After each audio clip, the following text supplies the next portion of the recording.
different episode, I guess. Today I'm not going to be talking about a movie, but rather a series of movies. Today I'm going to just be airing grievances about the Marvel cinematic universe, and just kind of talking about Marvel burnout, fatigue, and just kind of my general feelings on where we're at with the MCU, and just talking about other different points of views about it. But first, before we get into all that, we are going to bring this segment back for a second time because I enjoyed doing it last time. Let's take a look at the movie news this week.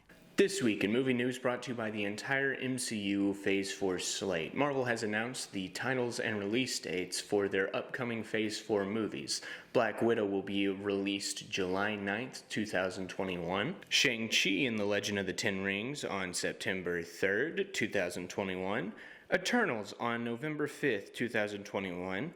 Spider-Man No Way Home on December 17th, 2021. Doctor Strange in the Multiverse of Madness on March 25th, 2022. Thor Love and Thunder on May 6th, 2022. The Black Panther sequel Wakanda Forever on July 8th, 2022. The Captain Marvel sequel The Marvels on November 11th, 2022. And Ant-Man Quantumania on February 17th, 2023. We also got a teaser for the upcoming Eternals movie directed by Oscar winner Chloe Zhao, which is being said to be filmed completely practically. BBC unveiled their latest show called Dodger, based off of the Charles Dickens novel Oliver Twist. Elizabeth Olsen is set to star in the HBO Max original Love and Death, brought to us by writer David E. Kelley. This past weekend in the Battle of the Box Office, Demon Slayer defeated Mortal Kombat with a $0.2 million fatality. The new Superman movie, being written by Ta-Nehisi Coates, has announced that they're looking for a black director and a black lead. That is a whole can of worms right there.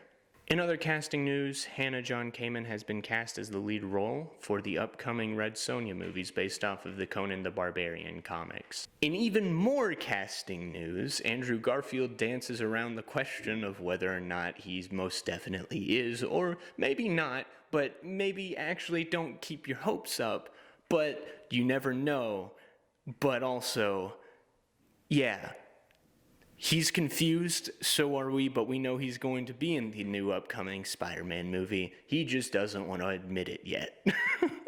Finally, Snow White has been canceled, or at least that's what people are trying to do, after a review from the San Francisco Bridge was published criticizing the new Snow White ride at Disneyland for the final True Love's Kiss scene at the end of the ride. There was a wave of backlash, mostly from journalists and the regulars. And most other people carried on with their lives. And that has been This Week in Movie News.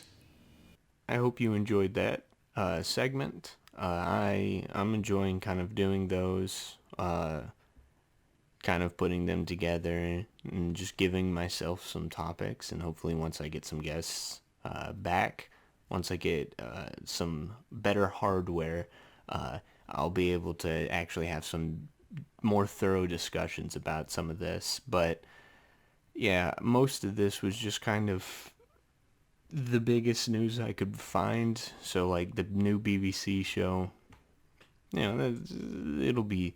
it'll probably be solid.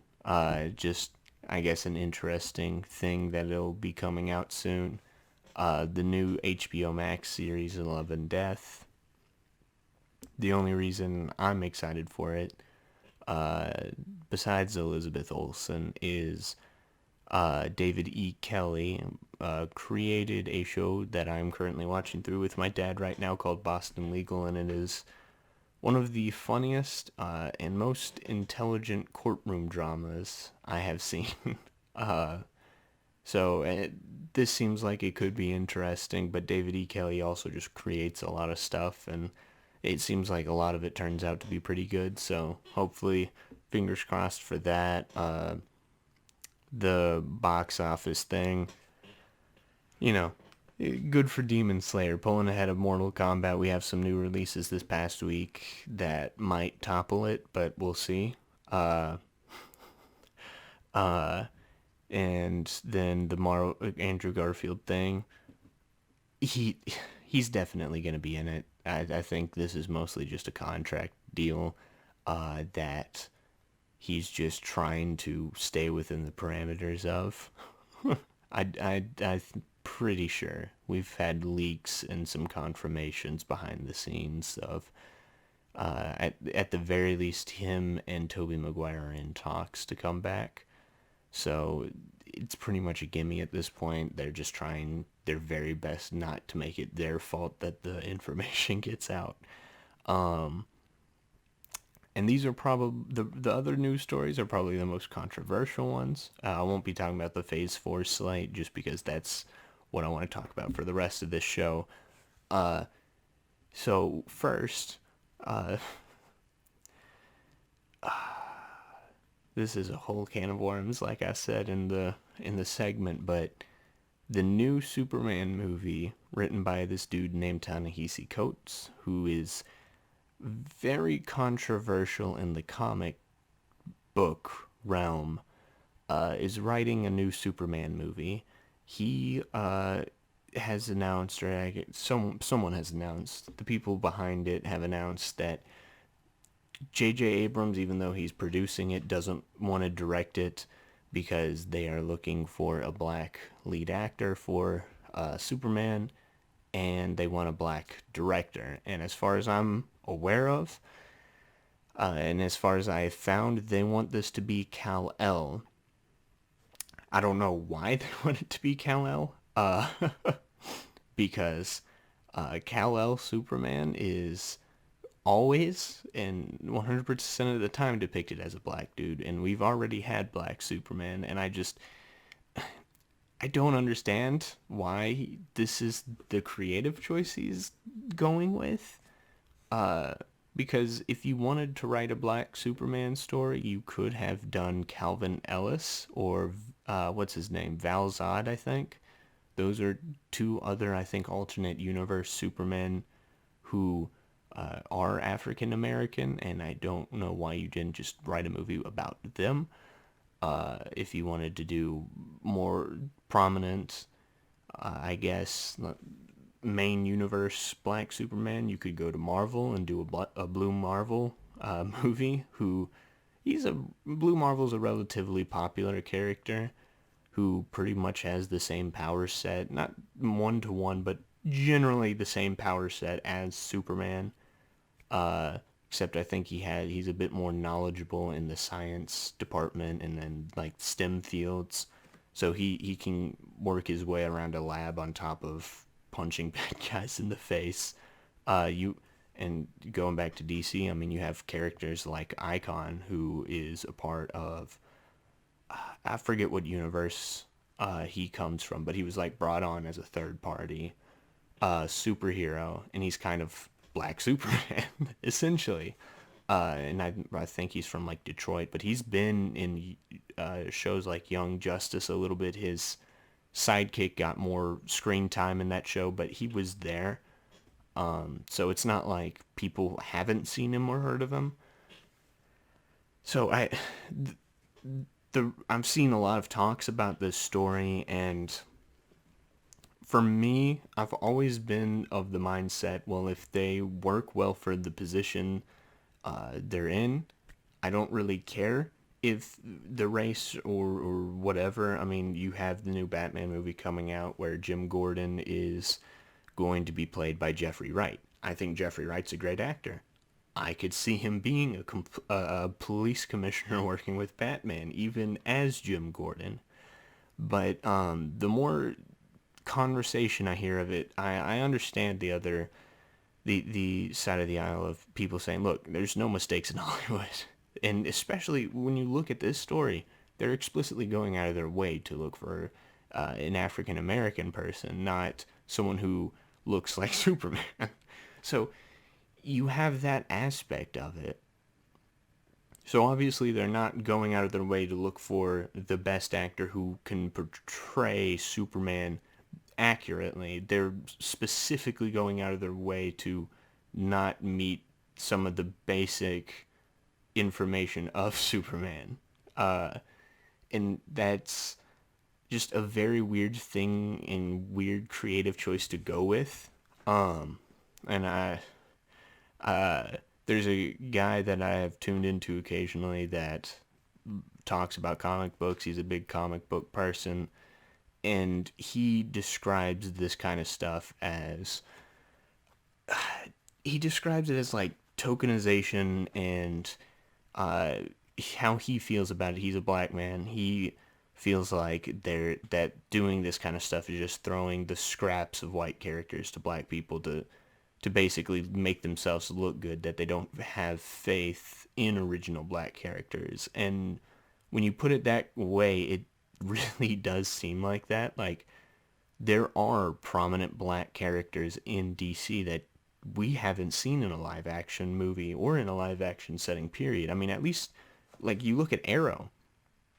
We had a live action Vixen in Arrow. We had a live action Mr. Terrific in Arrow, but for whatever reason, the movies are too afraid to put these characters in on the silver screen. And it's weird that we don't have them, but we're going to go back to Superman and constantly reuse Superman, and now we're going to recycle him and make him a black person and try to have him address black issues, which seems weird to me. If you want to explore social issues through the lens of an African American person, then pick an original African American superhero to do it instead of using a traditionally white character to do that, because isn't that the definition of like whitewashing? it it seems weird, and this just seems like they're using this to stir up controversy to get themselves more publicity, or they're doing this in some weird way of uh, for lack of a better term, virtue signaling. There, it seems like it's a weird backwards way of going, look how awesome we are and look how much we care about black people. And it just feels fake. And granted, when it comes to Hollywood, a lot of it is fake. A lot of the issues they claim to stand for, they don't care about. And piggybacking off of that, you have, I know I said her, Hannah John Kamen, who's being cast as Red Sonja, and to my understanding, she is a mixed-raced individual portraying a pale white redhead.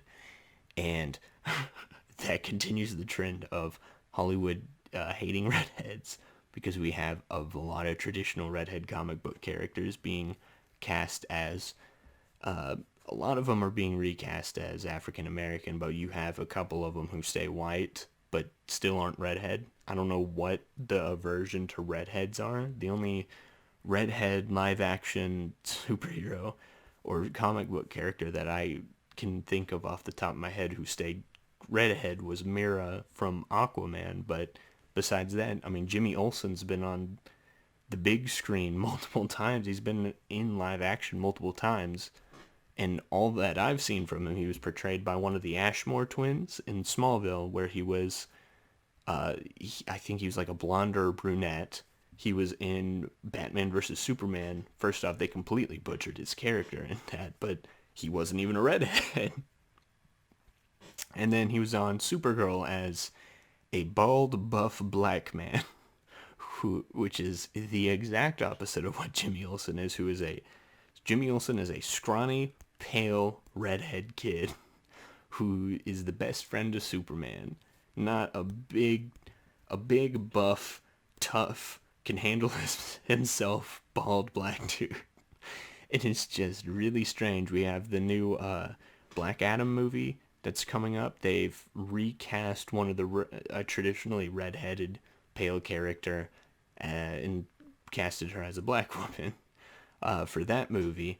I think her name's Cyclone. And it's just, it's this whole thing that I don't know why Hollywood does this, or why they think that this is somehow empowering, or what have you. If you want to truly empower black people, I think you would put in the creativity and the effort into taking the original characters or creating your own and trying to really develop them and put time and care and effort instead of taking a white character with all the backstory and with all the uh, credibility and popularity built into it and just making them black and presenting them the same way.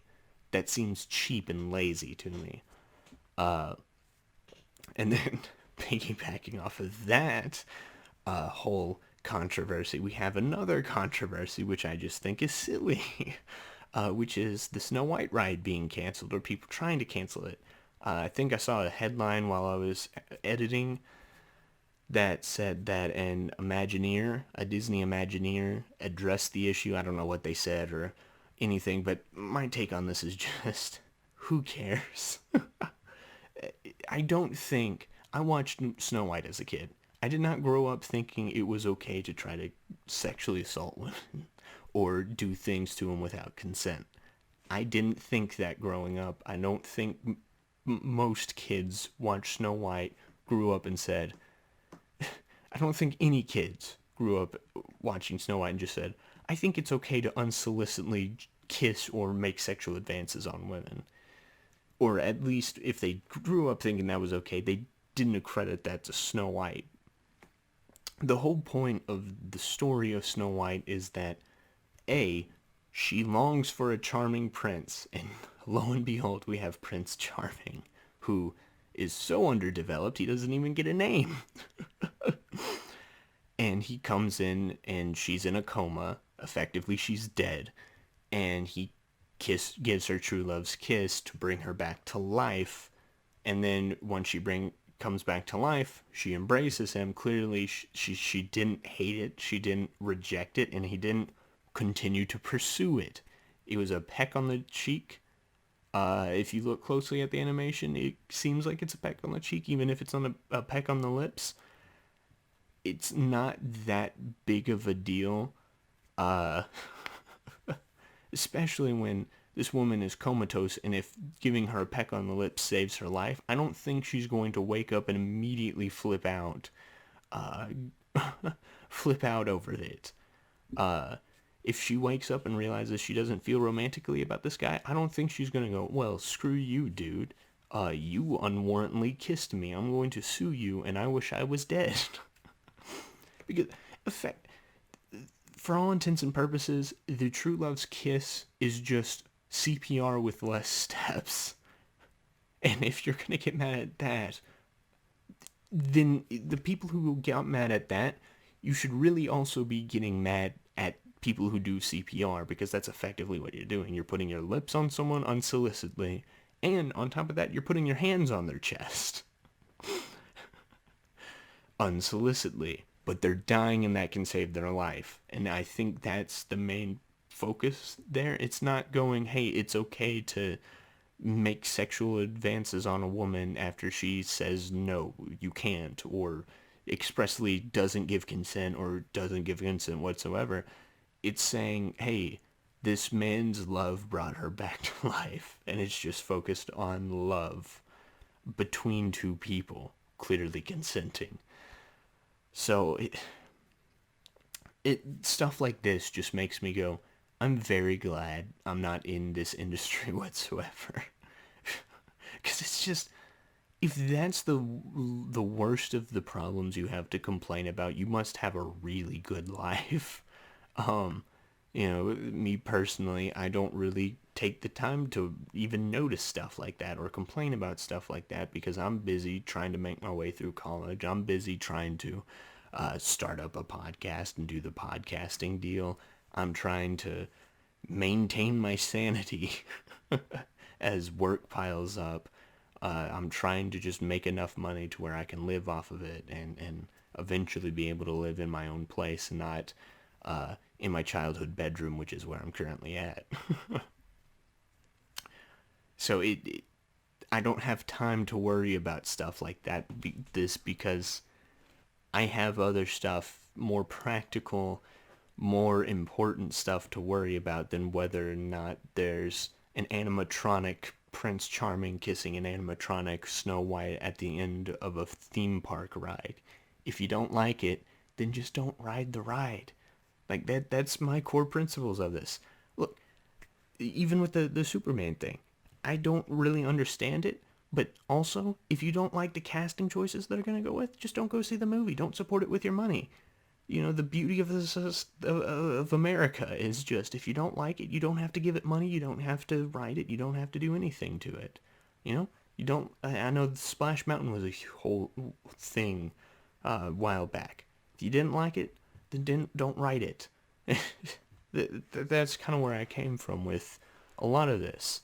We don't have to go back and retroactively try to change things. I get that there might be some. Splash Mountain was based off a Song of the South, right? And I think that that old movie had a lot of racist undertones. Okay, I understand if Disney wants to go out of their way and say, look, we're going to change this. But you can't force Disney to do it. I've ridden Splash Mountain. I didn't come out of it going, well, we should probably bring slavery back.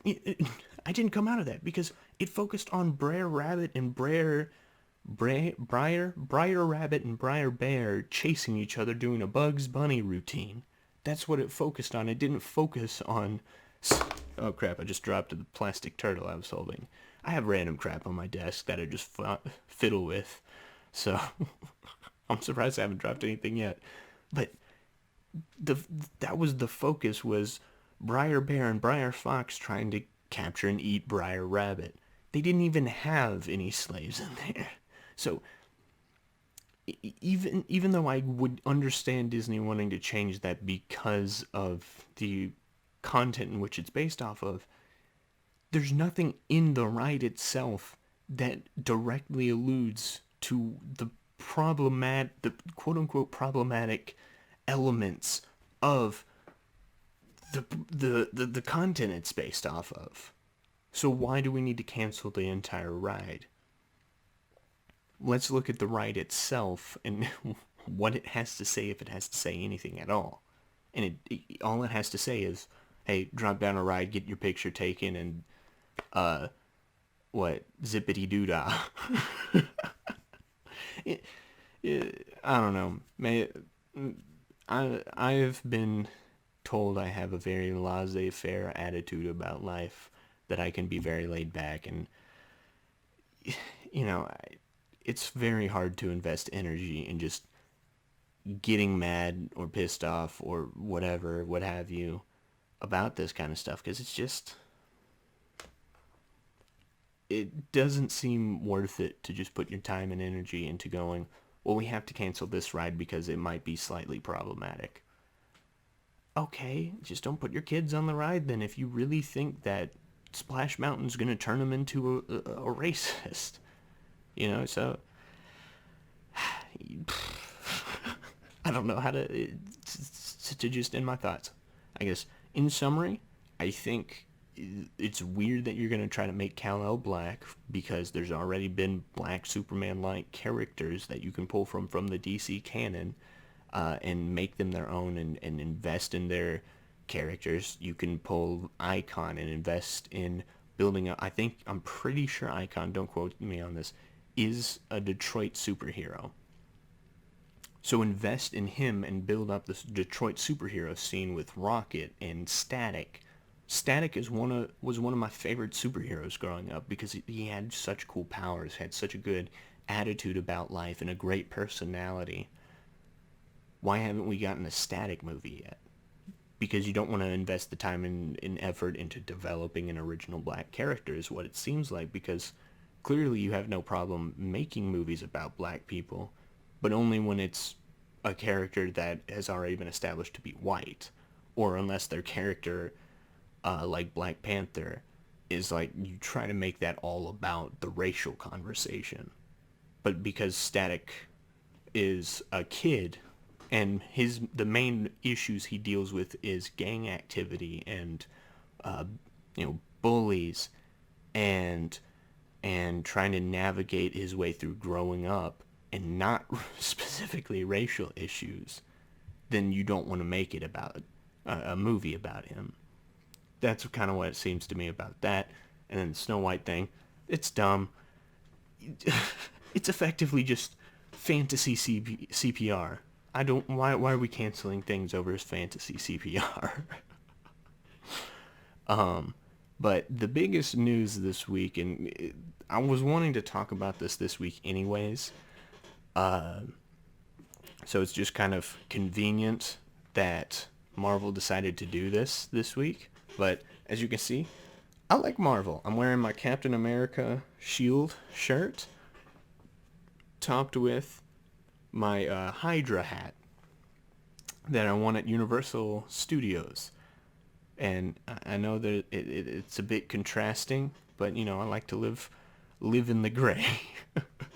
But I'm a fan of Marvel. I like a lot of Marvel superheroes. My favorite Marvel superhero of all time is Spider-Man.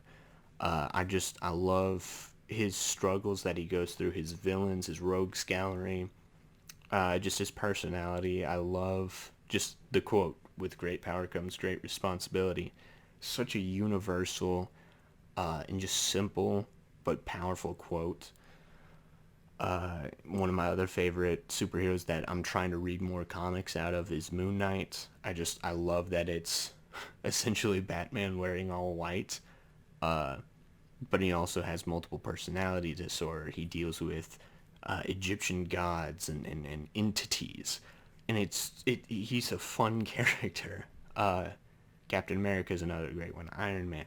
We talked about Iron Man for my first episode of the podcast, which, if you haven't seen it, I guess go watch it. It took me about 4 episodes to really figure out the audio setup, and even then, I'm still not entirely sure if the audio setup is perfect yet. But we talked about Iron Man. Me and Brock did for the first episode of this podcast. Oh, I just I just accidentally bumped my knee against the desk. So you either heard that or you saw that. But we raved about Iron Man. I loved Iron Man. I love a lot of the MCU. I would only say maybe 2, 3, 4 of the movies I would categorize as mediocre to bad. Thor to the Dark World is a mess. And eventually I want to get around to all of these and just have episodes. In fact, next week I might talk about Iron Man 2. We'll see. But Iron Man 2 is a incoherent mess, but it's at least fun. Captain Marvel was boring. I almost fell asleep in the theaters.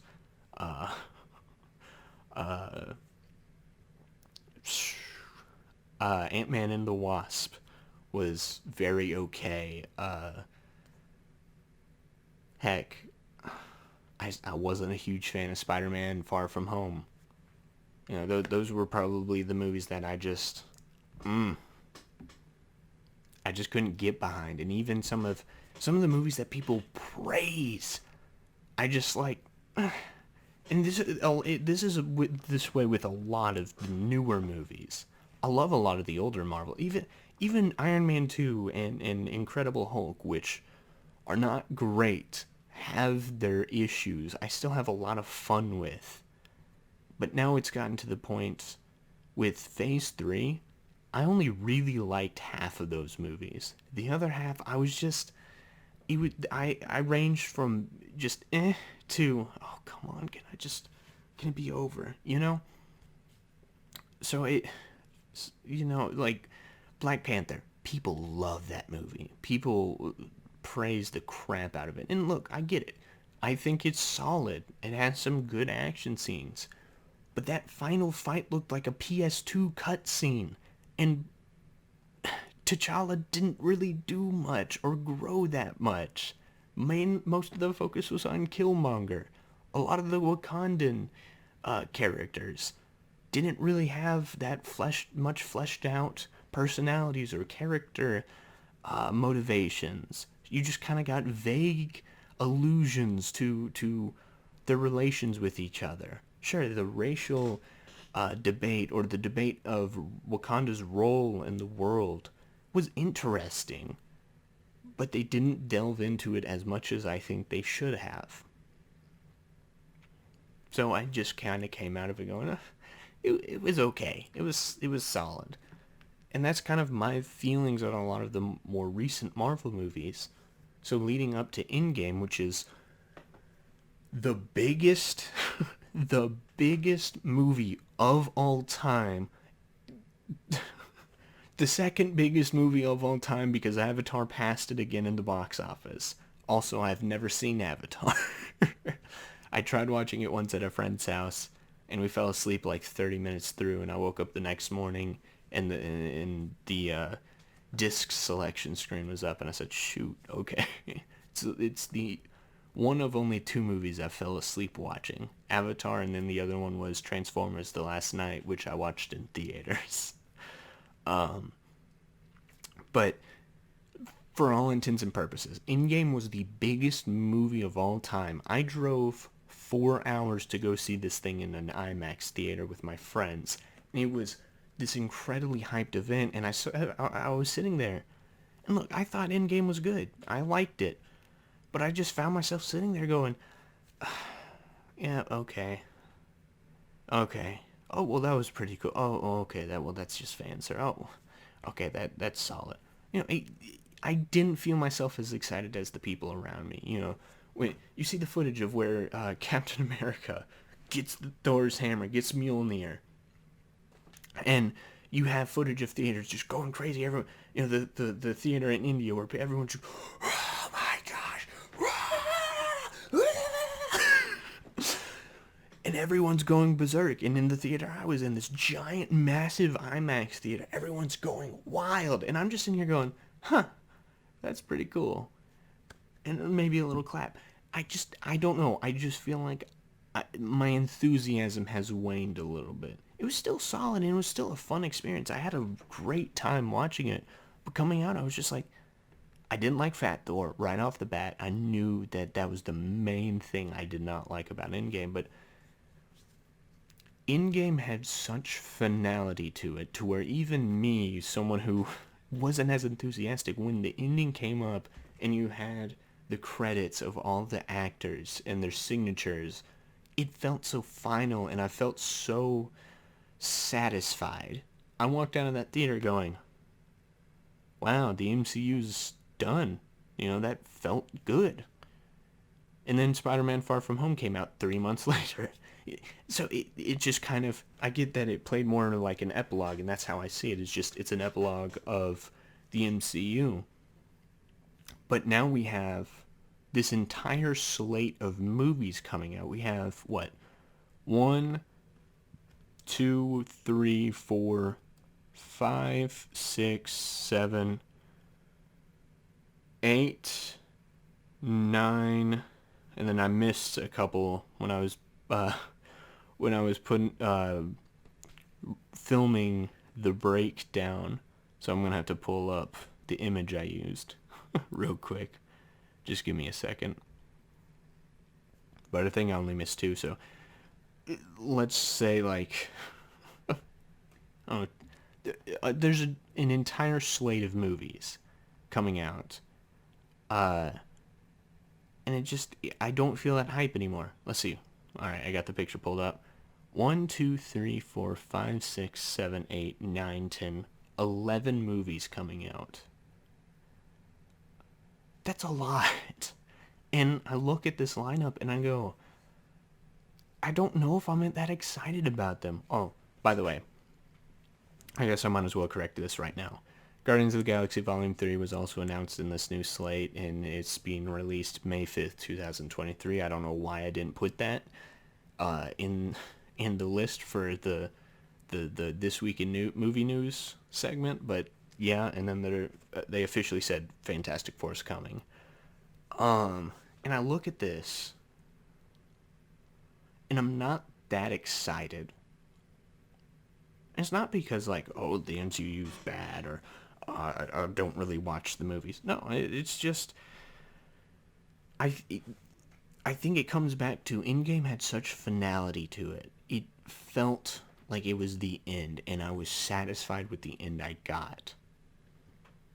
And this was one of the main reasons I didn't get into comics for the longest time, but now I'm finally trying to get into them, but I'm going to the older stuff or to the mini-series because I want to have a definitive end. I read Watchmen. That was the only comic I read back in the day. was Watchmen because I knew it would end.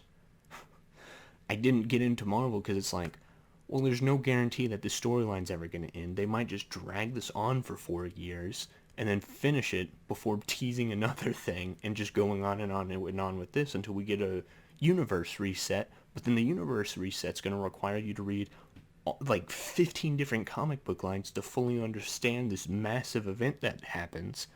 And then all the comics going forward are going to be affected by that. And it's overwhelming. And that's what Marvel's doing right now.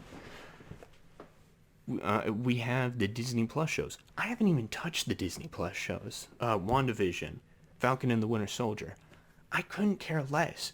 WandaVision looked interesting. I'll give them that. It looked different than the other stuff we've gotten from Marvel. It looked more experimental.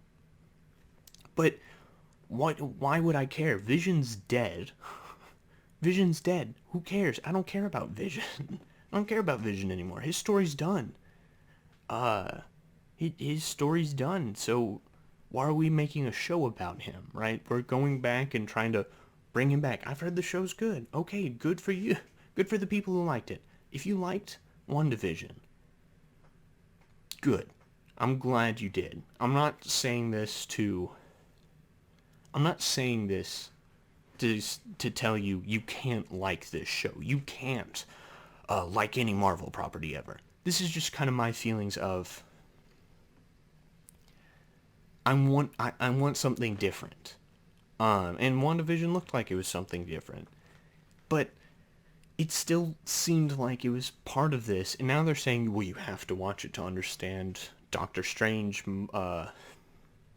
Multiverse of Madness. So you're making this show that's only available on a paid streaming service that I don't personally pay for. I'm borrowing a friend's, but you're making this required reading for a movie that's coming out. So if I will go watch this movie, I'm not going to understand what's happening unless I go to this paid streaming service and watch an entire season, or I guess it's a mini series technically, this entire mini series so I can understand the context of the movie you're putting out. What worked about the MCU leading up to Endgame is that there wasn't a lot of required reading. I could watch Iron Man 2, watch the Avengers, and then watch Iron Man 3 and fully understand what's happening.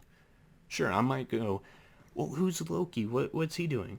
Well, if you want to know about Loki, go back and watch Thor. But if you don't, you can kind of understand who he is and where he comes from. They adequately introduce all the characters to where it can still feel self-contained.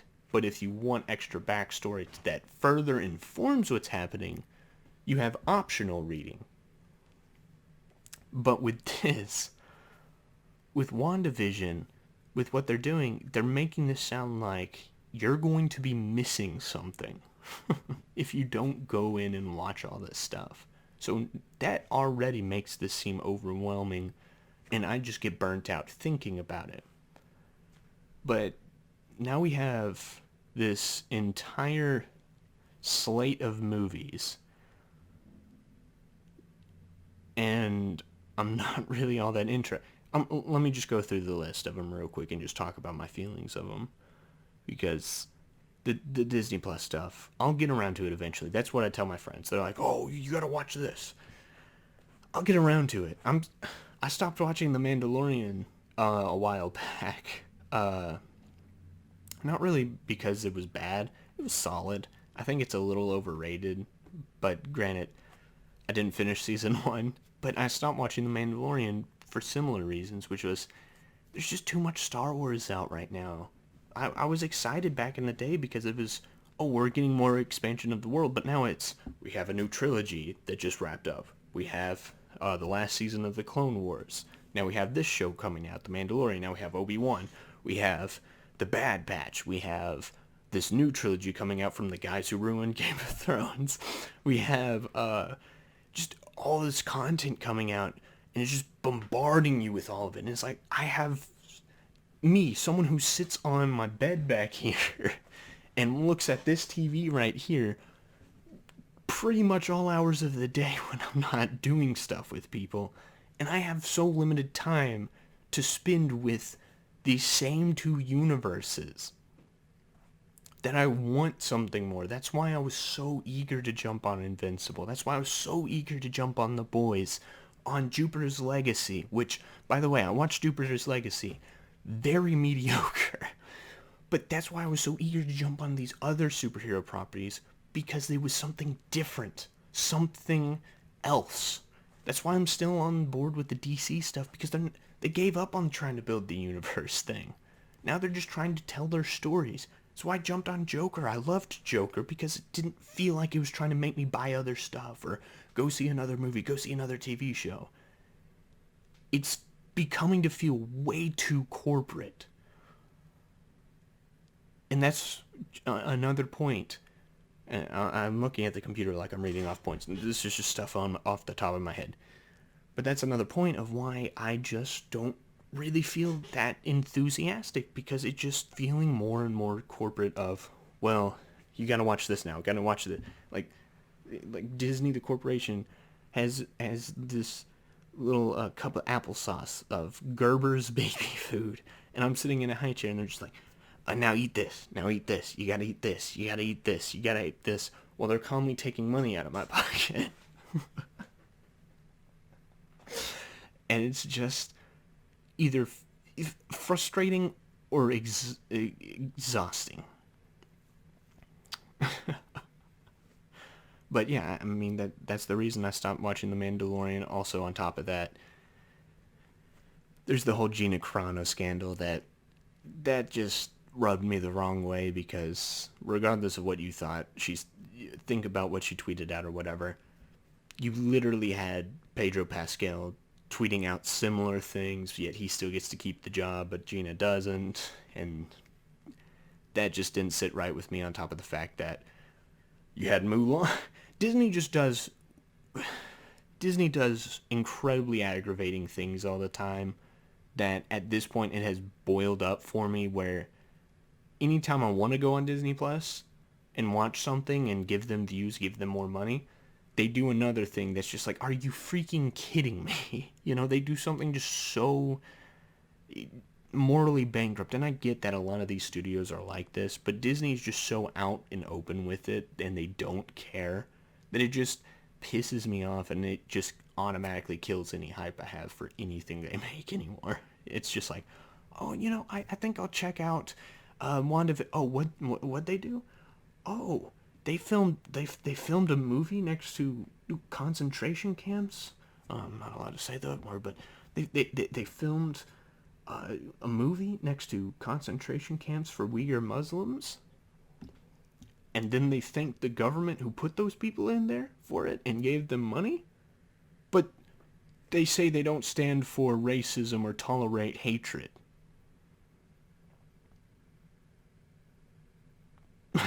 Like, just hearing about that was just like, screw you, Disney. I have better things to put my time in towards. It's not like I know a lot of people are like, oh, we gotta boycott it. Who cares? But Disney doesn't care if you boycott it. I'm not doing this to try to teach Disney a lesson. It's just, you just automatically killed any hype I had for your show. So I'm just gonna go watch something else. No skin off my back, right? So I don't know. I think part of it is just I have a giant problem with Disney right now. If I'm gonna, like, oh, Disney, you're not getting my views, you're not getting my money, and it's the same with the whole the Cuties Netflix controversy. That killed my hype for a lot of Netflix stuff for a while. Eventually, I'll work my way back. Oh, I have worked my way back. I watched Jupiter's Legacy. So eventually I'll come back to the Disney Plus thing.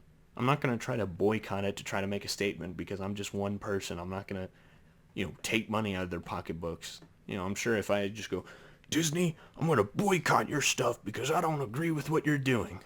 And Bob Iger's not even going to watch this, but if he just stumbles upon this, he's going to be crying into his freaking fat stacks of $100 bills. He's going to put tears on Benjamin Franklin's face. Who cares? They don't care if you boycott them. So it's just, this it's just a personal choice of, okay, well, I don't feel motivated to watch any of your crap anymore for the time being. So I'll probably warm back up to it. My excitement will probably come back up, but I just want to go through this list because this was on This Week in Movie News, which I guess I'm technically still talking about this topic, but this is the main thing I wanted to talk about. So it's fine that I'm spending most of the episode about this. I mean, we're already like 45, 50 minutes into this, so I'm surprised at how much I've been talking about this, to be frank. But yeah, so Black Widow we have coming out really soon this summer. I'm filming this May 9th. This comes out July 9th, so exactly 2 months from now. And the more time has gone without this being released, the less hyped I get about it. When they first announced it, I was like, all right, yeah, Black Widow finally gets her own movie. About dang time. And in my opinion, if it were me, I would have put Black Widow instead of Captain Marvel because it would have been nice to have a solo adventure with Black Widow before, spoiler alert for Endgame, before she dies. That was when I would be most excited for a Black Widow movie. And on top of that, going to see that, and then a few months later going to see Endgame and her final sacrifice. Endgame focuses a lot on her. That would have been such a good double viewing, but instead they put Captain Marvel and trying to promote Captain Marvel as the new Captain America, the new the new heading character, the new lead character of the entire MCU, the character that is going to lead the MCU into the next generation. And also saying, hey, you have to watch this because it's going to be hugely important to Endgame, and then it didn't end up being hugely important to Endgame. Captain Marvel was only in like 15 minutes of the movie. The Captain Marvel, her movie was pointless. In the placement they put it, it was pointless. It would have been more useful and more interesting and more. It would have been more. It would have made me more excited to have Black Widow in that place, and especially since the media, the little journalists, they like writing their tidbits, going, the first female-led superhero movie. That would have been a nice payoff for the first MCU female-led superhero movie. It's a mouthful, but I guess it's a first. To be a character that has been with us since the second movie in this universe. That would have felt like such a payoff. But instead it's a new character that people didn't like. That ended up not being super important to the story of Endgame. Like, sure, she blew up the ship and said, what is it? Like, Peter Parker has the Infinity Gauntlet. It's like, you have something for me, Parker? And then all I see now is the edit where it edits in Tobey Maguire Spider-Man instead of Tom Holland Spider-Man from they edited in Tobey Maguire from, I think, Spider-Man 3, where it's, you'll get this rent when you fix this damn door. I'm sorry, that's just a funny edit to me. Shout out whoever had that idea. But yeah, so that's when I would have been most excited for it. But then they announced it after Endgame, and I'm like, look, I like Black Widow as a character. I think she's interesting. Scarlett Johansson perfectly fits that role. But she's dead now. So I'm not really that interested in a solo adventure with her now. Because she's dead. It's just a weird choice, like it would be the same energy I would have if Age of Ultron happened and then they said, and the next movie we're coming back with will be a Quicksilver movie of his time with Wanda before he died in the movie you just watched. I would just be like, okay, but who cares? He's dead now. His story's done. His storyline's finished. It doesn't serve any purpose for the greater the greater Marvel story. It just helps fill in some blanks. Yeah, and that's kind of how I feel about the Black Widow thing. And now that it's been over a year since it was supposed to come out, I'm even less excited for it because it just feels like we've been seeing the same clips over and over again. It's like, okay, I mean, this will probably still be fun. I still might go see it in theaters. I like Scarlett Johansson as an actress. She seems like one of the few sane people in Hollywood. Uh, I like Florence Pugh. I'm a fan of her acting. Love David Arbor. I love Taskmaster. I think he's a very underrated villain. I just love the design and his skill set. Uh, so it's still a movie I'll probably go see, but it's just the longer we go on with that, it's not my appetite to see this movie's growing. It's just, well, it feels like we've already seen it now. We've seen so many clips from it, so many trailers. Who cares? You know, Black Widow's dead. This is really only to introduce us to Yolanda so she can take Natasha's spot as being Black Widow going forward, because it's all about the mantles, which that's a other whole can of worms in terms of comic book controversies and discussions. Some people hate the mantle idea. Other people love the mantle idea. I really don't have that much of an opinion on it. I get you. I'm not even going to touch it. Let's just go to the next movie. Next, we have Shang-Chi and the Ten Rings coming out September 3rd. Look, this movie piqued my interest.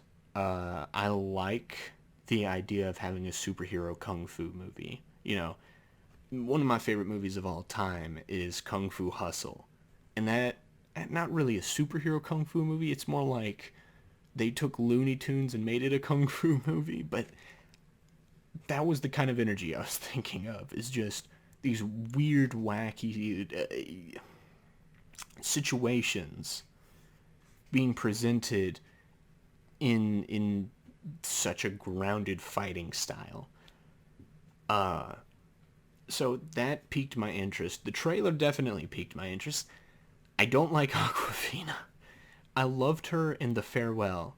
The only role I liked her in was a serious role. Raya came out earlier this year. One of my two major gripes with that movie is Aquafina. I don't think she works well as a comedic actor. That kills my excitement for this movie a little bit.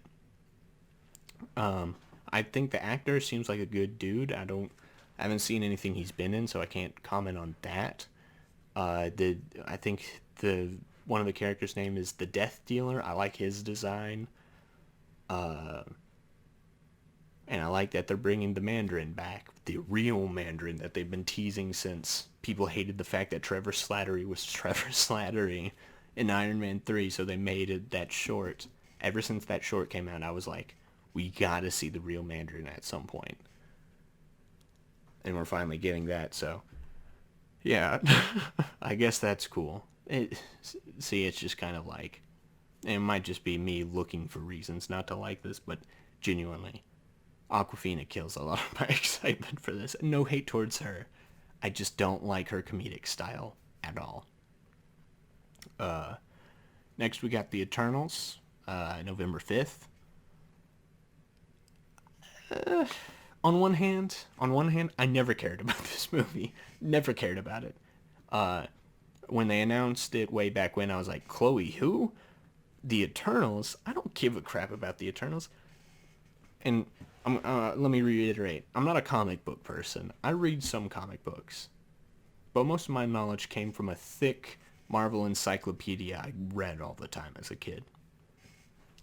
So when I read through that encyclopedia for like the 15th time, I didn't care about the Eternals. I gravitated towards Moon Knight. I liked Thanos. I loved Guardians of the Galaxy. I thought they looked cool as crap. But then when I got to the Eternals, and I'm like, they just look like people. They don't look interesting. I don't care. So this movie, I saw that they were making it. I was just like, I just don't care though. I don't care about some space gods who just live for a long time and have powers, have all sorts of powers, but only choose to focus on a specific one. and they all look like normal people. So it just from the start never interested me. After seeing Nomadland, which I wasn't a fan of, not my favorite movie nominated for an Oscar, but the win was obvious. That got my excitements up a little bit, even though I wasn't a huge fan of the movie. Chloe Zhao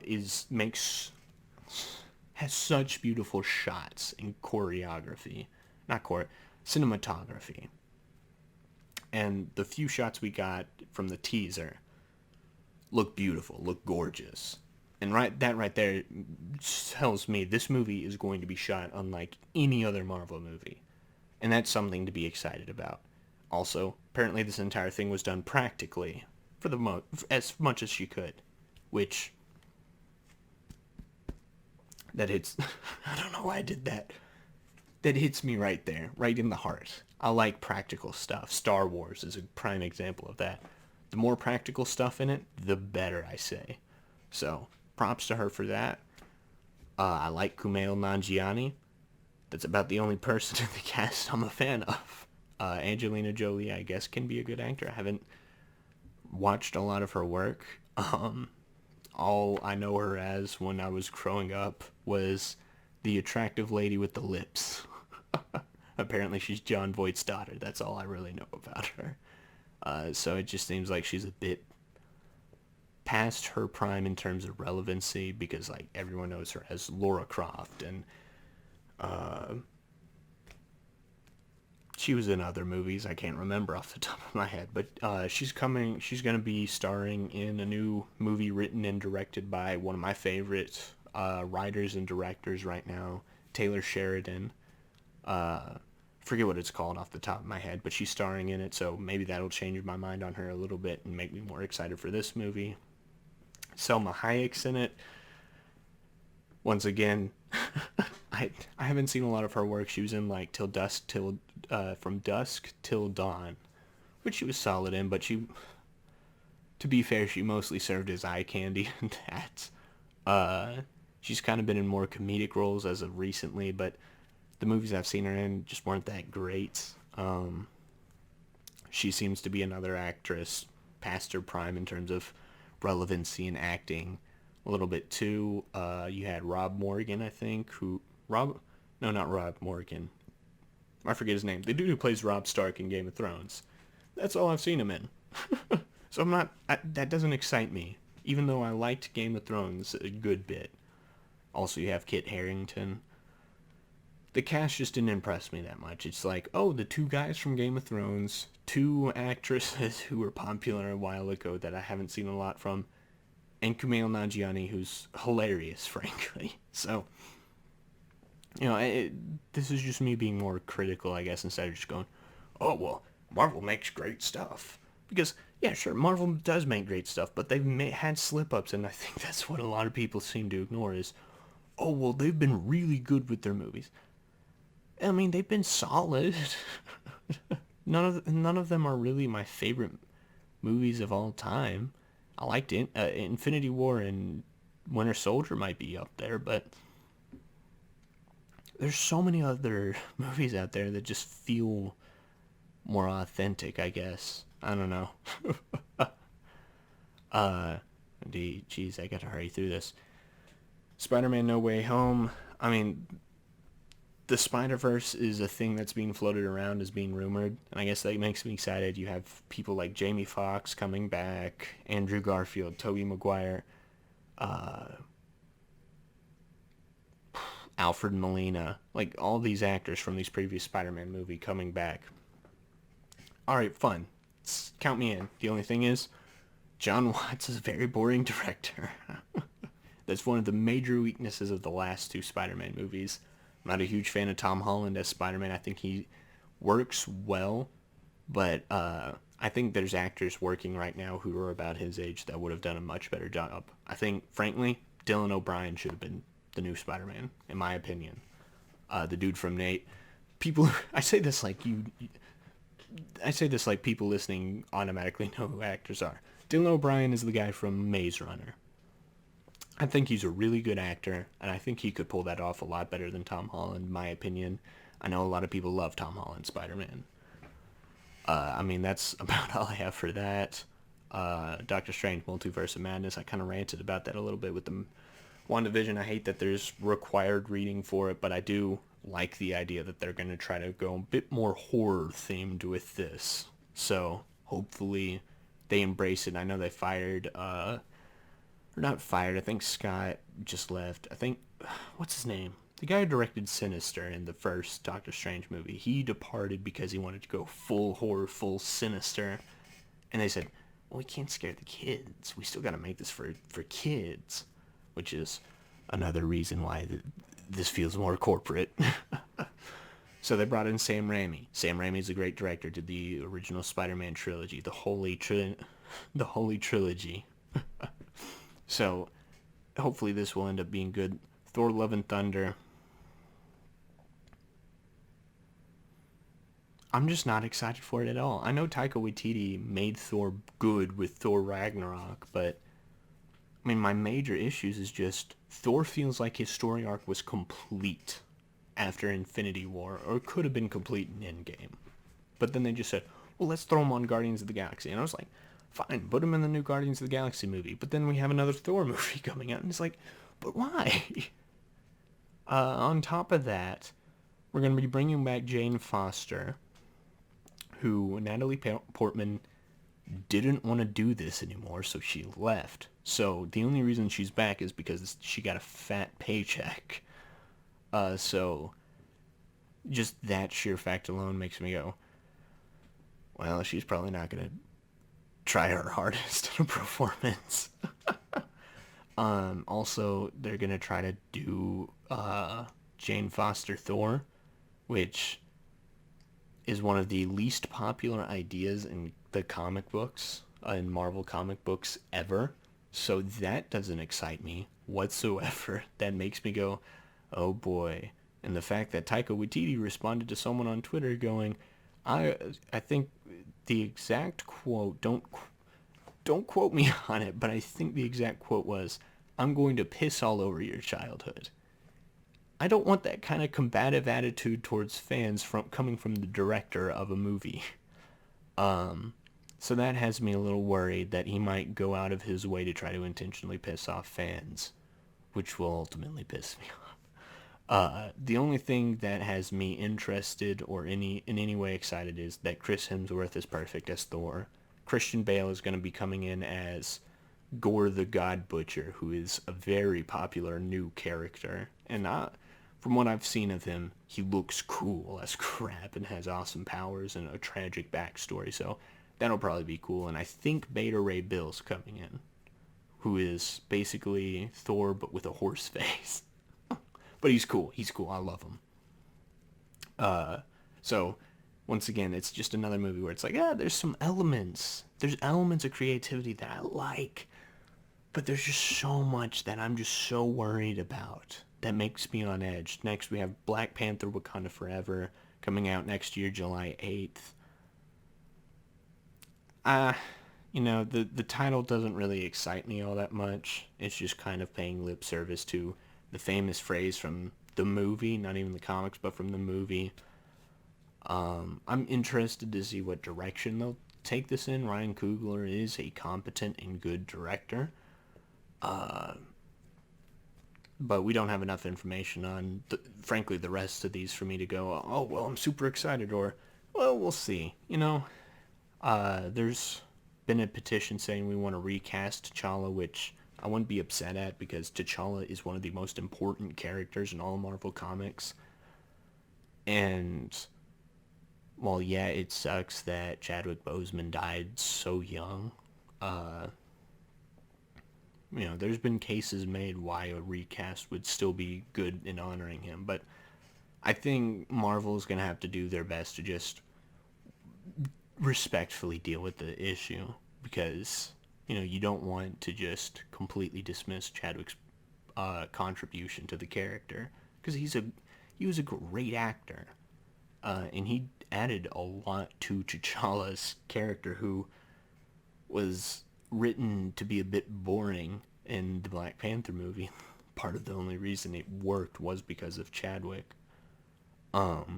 So we'll have to see with that. I think there's rumors that Shuri's going to end up being Black Panther. Rumors that they're going to bring back Michael B. Jordan as Killmonger to be the new Black Panther. And neither of those options really excite me, to be honest. So, the Marvels, the Captain Marvel sequel, wasn't a huge fan of Captain Marvel.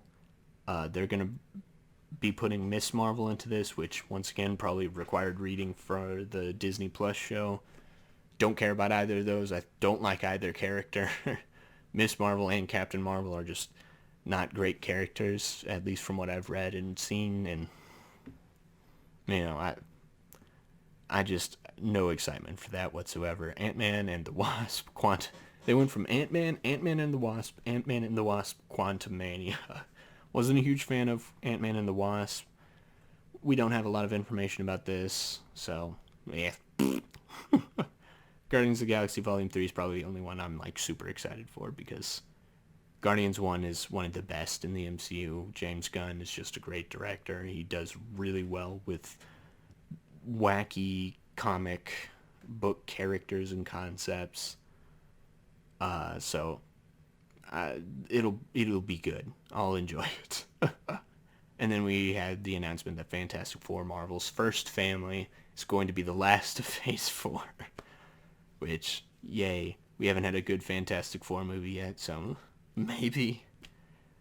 I think they said that they're going to get Peyton Reed to do it, which... If it's not Brad Bird, don't make it. Brad Bird was born to do this movie. If they say Brad Bird's going to be doing it, then this will be one of my most anticipated movies ever.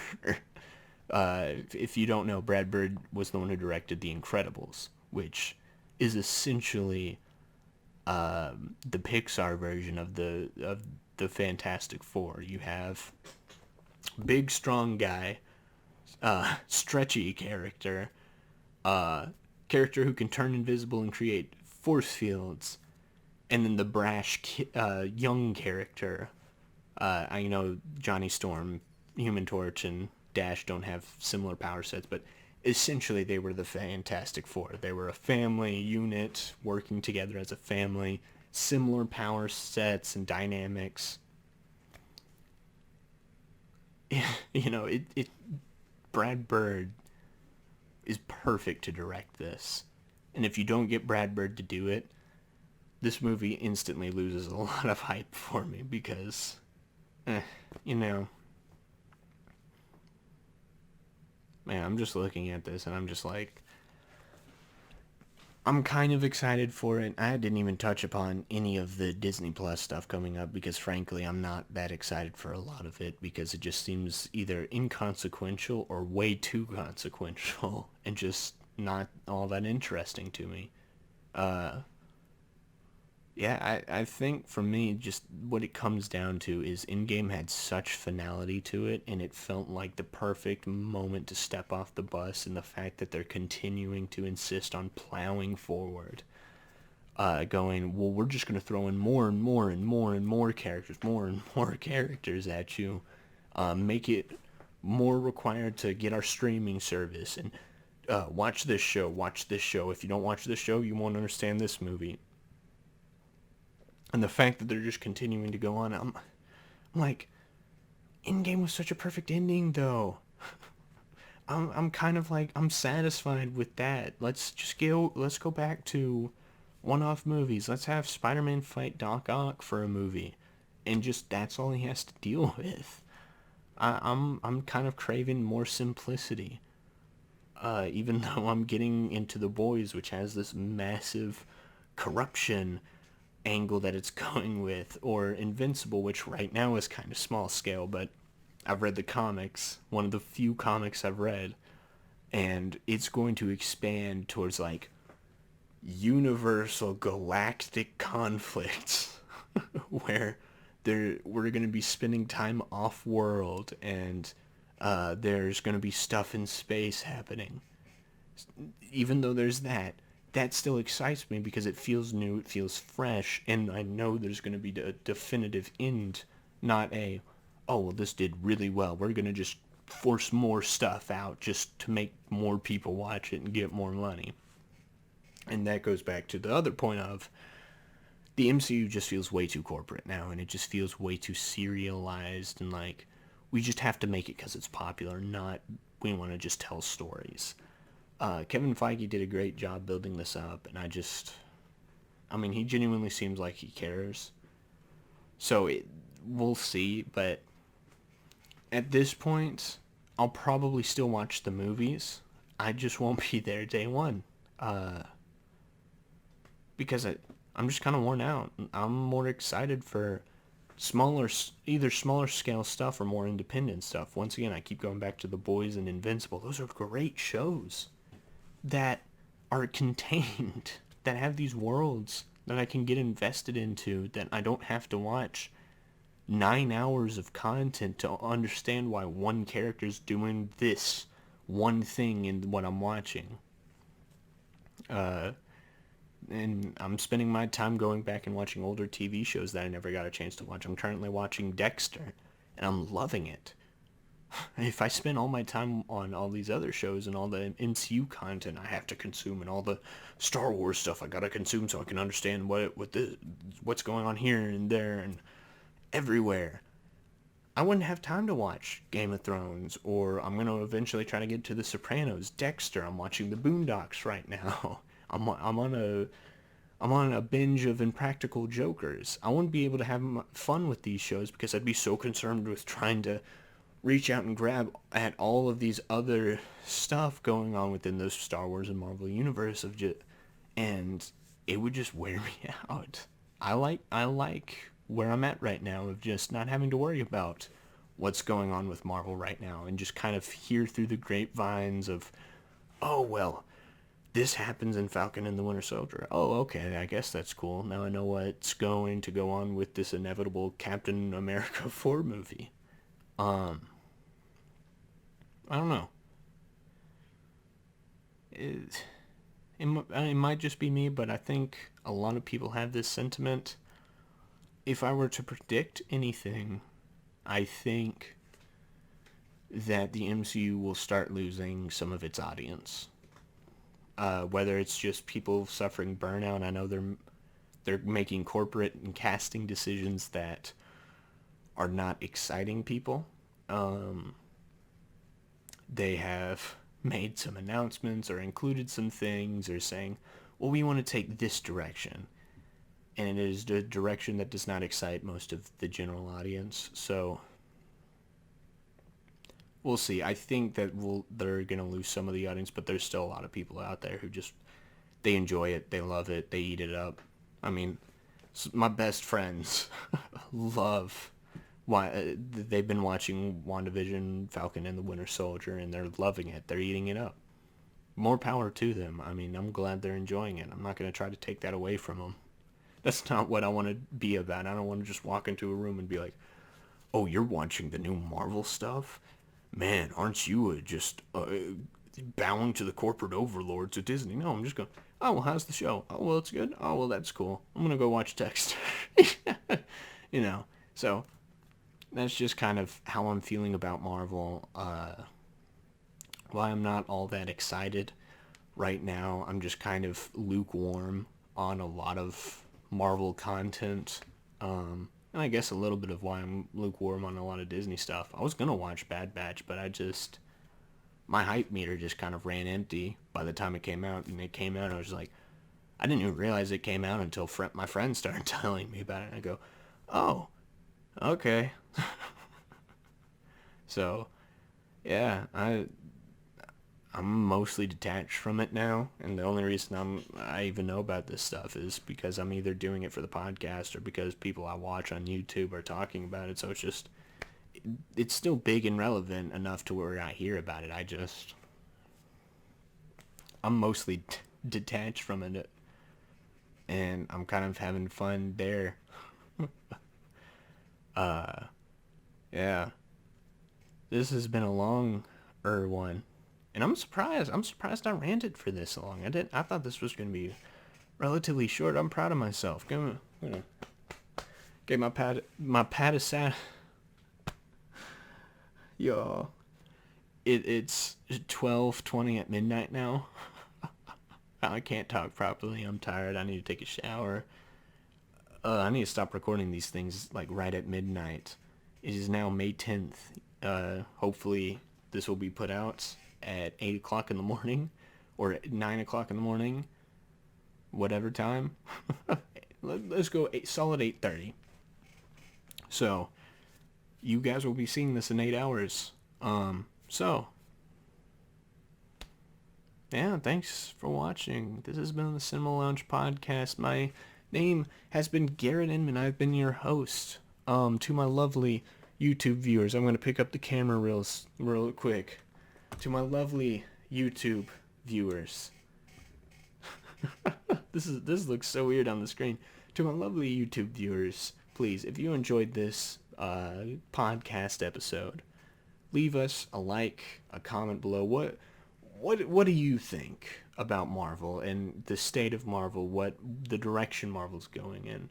Do you agree with me that you're feeling a bit of burnout, feeling a bit of fatigue, or are you still like on this Marvel hype train? Do you feel this excitement that seems to still be prominent in culture right now? Let me know in the comments below. It helps feed the algorithm and make sure people see my videos, which the views have been solid so far, but hopefully I want some opportunity for growth there. So please help me grow by clicking that subscribe button, press the notification bell. We will make new episodes every Monday at 8:30 in the morning, I guess. Or 9. Let's go 9. 9's a solid time. So yeah, 9 o'clock in the morning. Yeah. Thank you, YouTube viewers. And to all my audio listeners. That must have been uncomfortable and awkward to listen to. But all my people on Spotify, Apple Podcasts, Stitcher, Google Podcasts, anywhere you listen to podcasts, I'm pretty sure we're all on there. And just give us a follow there if you're on Apple Podcast. I think a majority of my audience listens to this on Apple Podcasts now. Give us a 5-star rating. I think that helps boost exposure or whatnot on the charts and Apple Podcasts. And yeah, thank y'all for watching, for listening. This has been the Cinema Lounge Podcast. My name has been Garrett Inman. I am tired of all the Marvel content, but I'm also tired because it is late at night. I'm going to take a bed. See, I'm tired. I'm going to take a shower and then go to bed. And then I might take a bed so I can sleep in it. This has been the Cinema Lounge Podcast. I love you all. Good night. Excelsior.